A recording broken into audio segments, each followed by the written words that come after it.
Hello and welcome to the Giving Voice to Depression podcast, brought to you by Recovery.com, the best place to find mental health and addiction treatment for anyone, anywhere.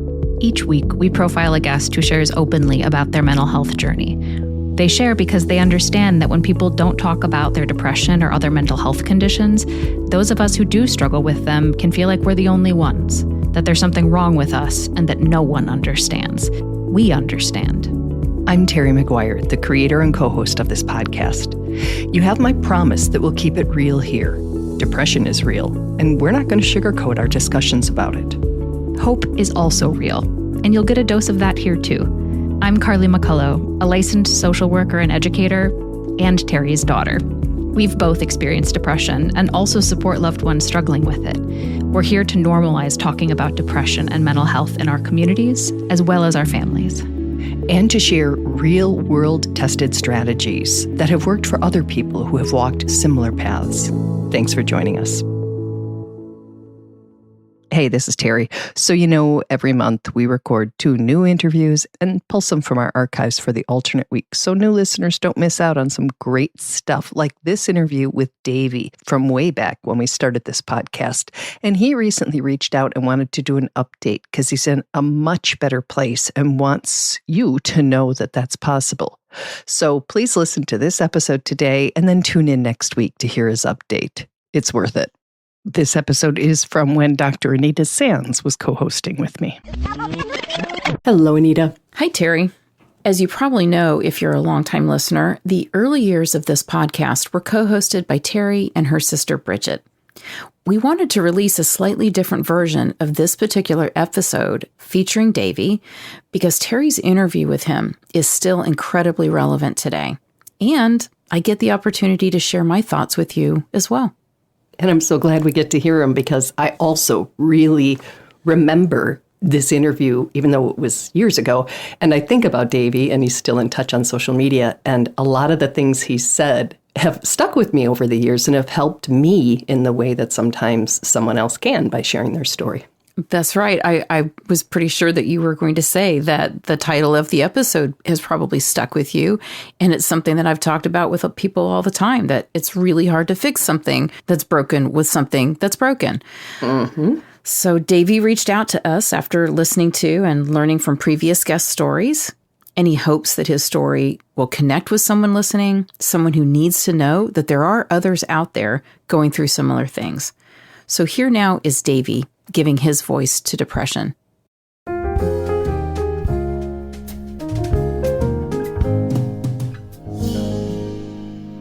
There's an aspect of having depression that doesn't get mentioned or addressed much, and that's the need of some to completely redefine themselves after being taken down by the illness. Such is the case for Davey. When I sat and felt discouraged and defeated because I was such a hard worker, I was a good worker and I was a go-to guy. I mean, the bosses could count on me. But when I hit the wall, I was done, and that really bothers me. Like so many of us, when Davey hit that wall, he had no idea what the heck that wall even was. It was in 2017. I've learned a lot about it since I've really been debilitated with it. I was exhausted all through that year. I really felt like I had some kind of a blood disorder, and I thought, if that's what it's going to take me out, do it, because I'm just tired. And but it wasn't going fast enough. So finally, by November the 17th, I went to my doctor and I said, I can't do life anymore. I'm done. It's everything in my head just races, and there's no rest. I'm exhausted. Davey, who's been lucky enough to have a team of competent, caring doctors and therapists while on disability, says he now applies his work ethic to a different challenge. I've mentioned to my counselor about how hard work I really was, and she says, I fully believe you're that hard worker because I see how hard you work at this fighting depression. And I guess I really just do. I just fight it. I mean, things I'll try to make up in my head. You wake up and you want to lay there in the morning and you don't want to get up, right? And I say, you know what, if you can just get out of bed, you can run from that monster for a little while. It might only be a half an hour or an hour, but you can at least run from them for a while, right? And it might be longer. These are things that they do to keep me going. Davey has also learned to apply that measured approach to time to projects he undertakes. And another thing that I've learned is because I was a workhorse, and now when I go and do something, and I've been coached on this, is stop when you can only do a little bit of an hour project or whatever, because you'll get a little bit of a dopamine high. So I grab that and I go with it, and it does. It's not an outstanding buzz by any means, but it does give you a little feeling of good inside, if that makes any sense. Accomplishment, yeah. Just a little bit, and don't, because I've been told if I try to go and try to do too much, that little bit of a dopamine high that I get will turn into a discouragement, because you'll overwhelm yourself. So these are the kinds of things I've tried to learn and listen to. I'm a guy, when I go for an appointment, I take notes and I make notes because I value what they tell me, right? Just because I'm doing my best to survive on this, right? Another thing Davey has learned from his therapists is the idea of a tool for time. The thing that works to help us today may not be the same one that works tomorrow, or even later today, which is why, he says, we need to cultivate a number of self-care techniques for the bad times.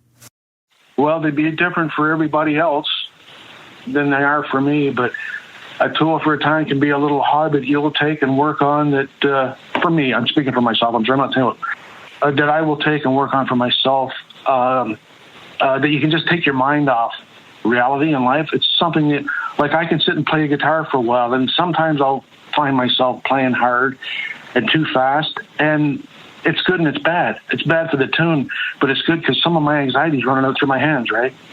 It's just a little tool for time that I've found that helps me a lot, right? Don't figure it's going to work forever, but if it's not, there'll be think about another little tool for a time. Another of Davey's mental health management tools is another hobby, restoring vintage chainsaws. In addition to offering a good distraction and a chance to use his skills, it also provides a wonderful metaphor that helps him better understand his depression and anxiety. Here's the strangest thing. When I took the first one apart, it had got hot and seized. And I took it apart, and the reason I got hot and seized was because there was sawdust and oil and just garbage that had filled and plugged the head up. I thought to myself, isn't that interesting?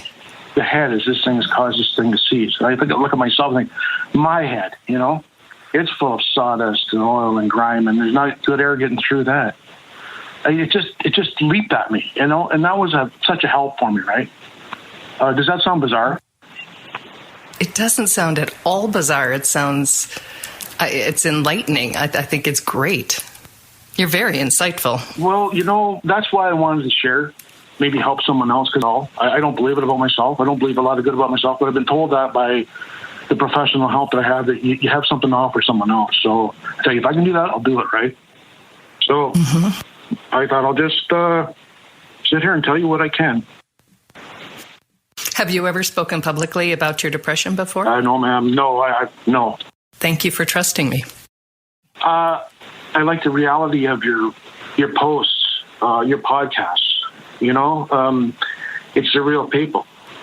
It's not the psychologist telling you what you need to do. It's people telling you what's going on in their head, right? It's hand-to-hand combat with that ugly disease, right? And I just keep fighting the best I can with it. One of the things Davey has learned in his years of combat with depression is how incredibly unhelpful so-called helpful advice can be. Here's how he's learned to discourage it. And, for me, I found I tried to tell people, well-meaning people say, if you can do this and if you can do that. And I said, I try to compare it like this. If you had, let's say you had really bad stomach flu and you're laying in bed sick, and someone's making chicken soup on the stove, and we know everybody loves chicken soup, and chicken soup's good for you. But if you took a spoonful of it, you'd throw up, right? I try to explain to them that's why I am inside me with your ideas and telling me to read this or do that. I'm not saying you're wrong. I'm not saying your health isn't good, but I can't take it right now, and that's exactly what would happen. I would throw it up, right? I don't know if that's descriptive enough to help people understand, but that's really what I would like that I've tried to tell people without being, you know how we can get with when people are telling us what we need to do, and we want to just say, live in my head for a day or a week and see how you, then try to tell me that. They'd never make it a week.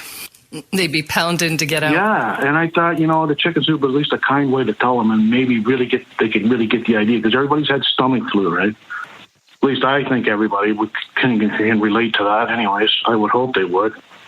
It's an admittedly graphic way to communicate that advice has got to come at a time we can stomach it.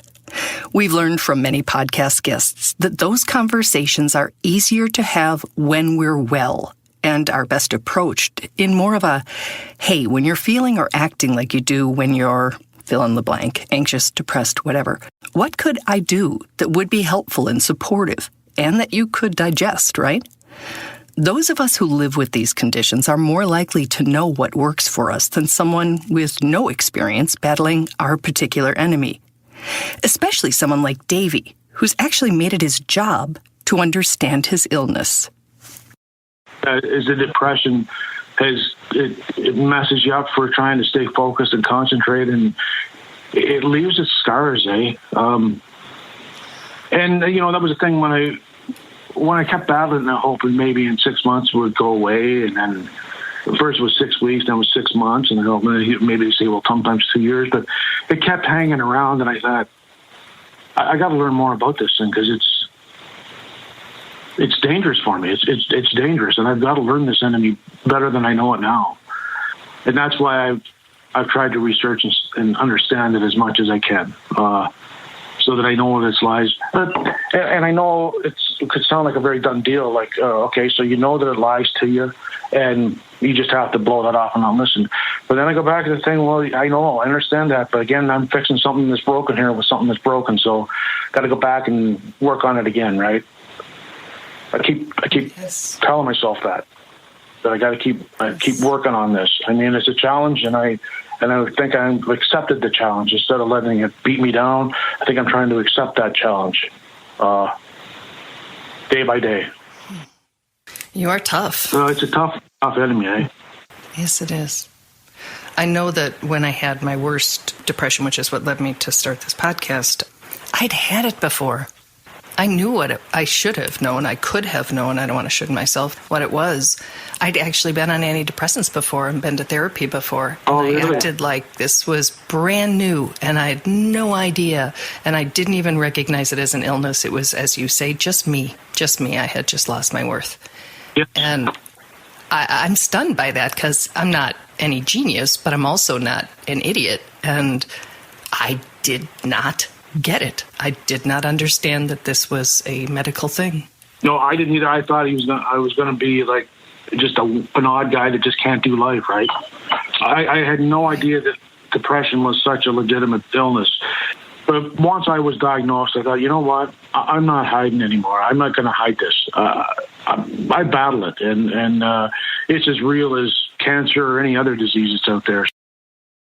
If you're listening and you're in that awful place of thinking that what and how you're feeling is unique to you because you are worthless or a burden, or that from now on you're always going to feel how you do right now, please skip some really painful steps and consider that what's going on in you may in fact be a common and treatable medical condition, a legitimate illness.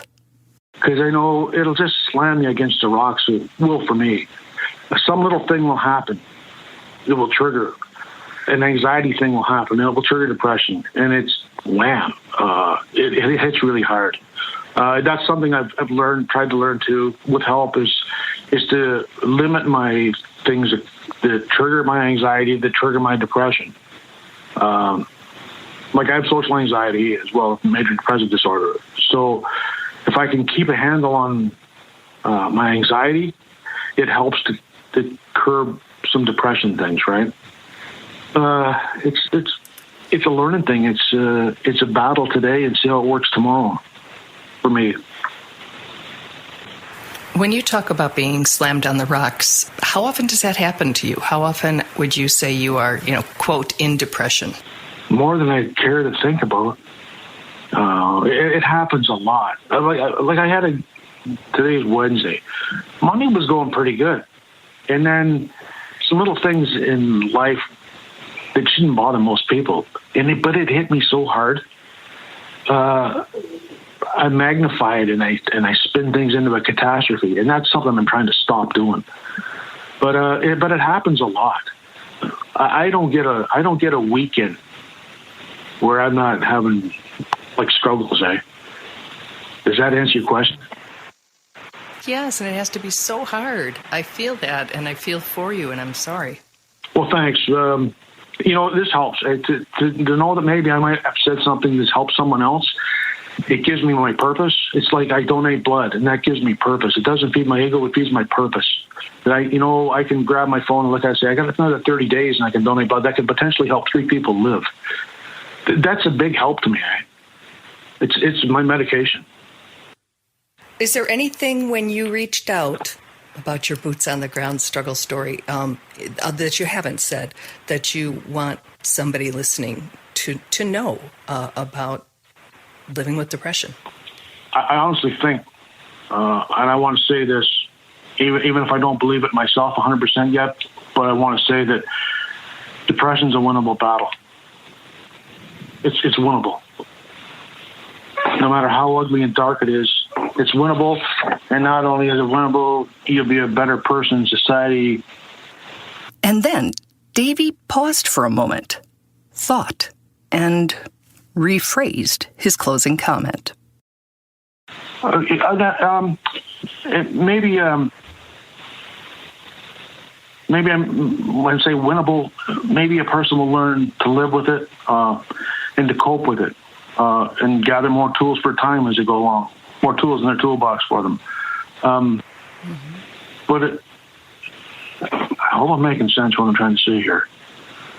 That to wake up and say one day, well, maybe my depression will just be gone. Well, that'd be wonderful if that happens for you.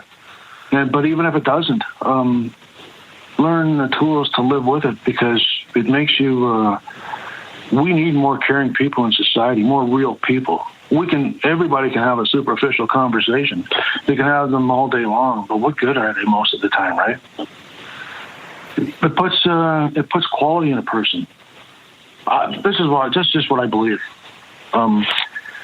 There is payoffs for the ugliness of it, because being a more useful, helpful person, it means something, I think. How does the ugliness make you more useful and helpful? Well, people maybe know that what you deal with is something that's been kind of not talked about. So maybe they could feel more comfortable to talk to you. Look, I got 2 ears and 1 mouth, right? We listen, but that's a big help. People, like I said, people will just listen. They say, I get it, I understand. Like, I'm not going to judge you or just stay away from the you just need to's. You know what I mean by them? Yes. You just need to. Well, you just need to? Yeah, well, I just need to stay away from most people.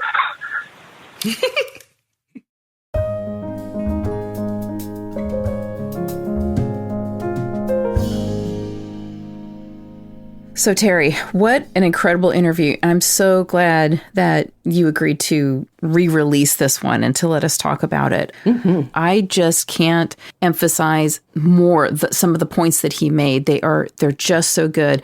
Obviously, that first one, he said, I'm fixing something that's broken with something that's broken. Yes. I mean, it's a beautifully stated concept. It's also something that we just really have to keep getting out there to remind people how real this struggle is. So loved it. Loved it. Loved that image that he had when he was taking apart that chainsaw. Oh my gosh. That wasn't working. Yes. All gunked it was the up. Head. Yeah, the head. The engine was gunked up. It's like, well, no wonder, you know? And again, so the chainsaw part looked fine, but wasn't working, right? Mm-hmm. But you had to take apart the inside to see that it was gunked up. And I feel like, wow, what a great visual for depression, for anxiety, for mental health issues. The outside can look, I mean, sometimes it doesn't look completely okay, or we know it's not working right, but you won't know until you go inside what's gunked up, what needs to be fixed. And I think more people will understand it having that visual, because we've all had, whether it's the lawnmower and we've got to, clear some part of it, or the snowblower, I'm in Wisconsin, or whatever, we know when a machine doesn't work and it has gotten, clogged. And, anybody with depression or a lot of other mental health issues is going to know just what that clogged feels like and looks like and sounds like. And, absolutely. Yep. Yeah. He also gives you that, sort of that disturbing visual of people offering chicken soup, thinking this is really good. This will be good for you, except you've just been recovering from, the flu. And if you try to eat it, it's going to come right back up. You can't digest it yet. It won't actually be helpful yet. And what a great visual too for all the times that people dealing with depression and mental health issues hear very well-intentioned advice, like here's the chicken soup, without the offer of the advice, understanding that they're not in the place where they can make use of that yet. And so your help, while well-intentioned, is not helpful. It's just not relevant at that moment. You using the verb digest is just genius. We can't digest it. We don't even have access. When they say, why don't you need to take a walk, you need to do yoga, you need to all the things you need to do. I understand 100% that those things would help me. I can't do it right now. Right. And being able to acknowledge, that it's can't and not won't. Yes. Is so important for the destigmatization of depression, because otherwise people just see you, not taking advantage of resources, not taking advantage of good advice, not doing the yoga, not going for the walk, and thinking, well, that must be a choice. You must have some choice or some agency about that. When you literally cannot do it, you cannot do it. There is no choice. There's no avoidance. There's just, I can't do it. And I work with people so much to talk about that difference between, I could, but I'm just not feeling it. There's that kind of gradation. And then there's the, even if I wanted to, which I might admit that I don't want to, but even if I really wanted to, I can't. I can't right now. And trying to understand that it's not a matter of choice a lot of the times. So. Right. A car without gas can't start. It's not that it doesn't want to. Yes. Yep. That's it.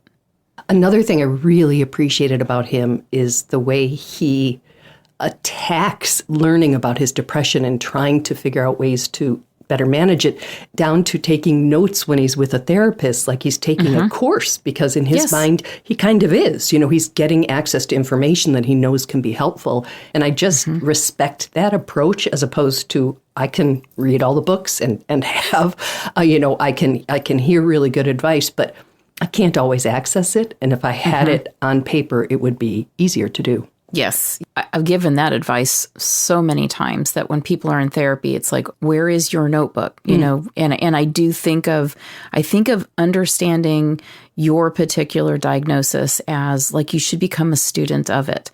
And so, especially like if I'm working with college students, I'm like, okay, we're going to approach this as if at the end of our therapy together, you could write the paper, not only on your diagnosis, but on all of the ways that it expresses itself in you, all of the warning signs. We've talked about putting together those, those emergency plans, the self-care plans, all of that. And if you have literally a notebook, a binder that you can put all of that information in, I think it makes it so much easier to manage it in the long run. But I also so appreciated that Davey's orientation to his depression was accepting it to begin with. You have to accept what is. You don't have to like it. You do not. It would be strange to like being depressed. It would indeed. So yes. Yeah, you don't have to like it, but if you accept it, and he accepted it as a challenge. That's exactly what he said. It's a challenge. And then he got curious and he wanted to learn everything he could. And that's what you do. You start with that, and by learning everything that you can as you're able to, then you can start experimenting to see what kinds of things you're learning about you might be able to take, the baby steps with. And that whole time, as you know, we keep saying you got to give yourself the compassion because the struggle is so hard. So no judgment, no criticism as you're doing that learning and that experimenting. But I love the acceptance piece. And you know, so many programs start with accepting what you have and that you're going to need some help to be able to manage it. Yep, got to accept that engine is clogged before we can get in and do anything if we want to use it again. And we need our brains. Excellent. Thank you so much. I'm so glad we got to revisit this. Me too. Because I really liked Davey and I loved the interview as well. And thank you, Davey, if you still listen, for letting us reopen your chainsaw. Beautiful.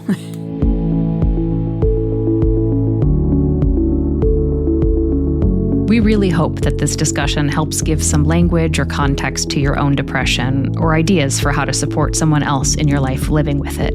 We invite you to check out the hundreds of episodes in our archive and to explore both the Resource Hub and treatment options on recovery.com. Depression is too dark a road to walk alone. We'll be back next week.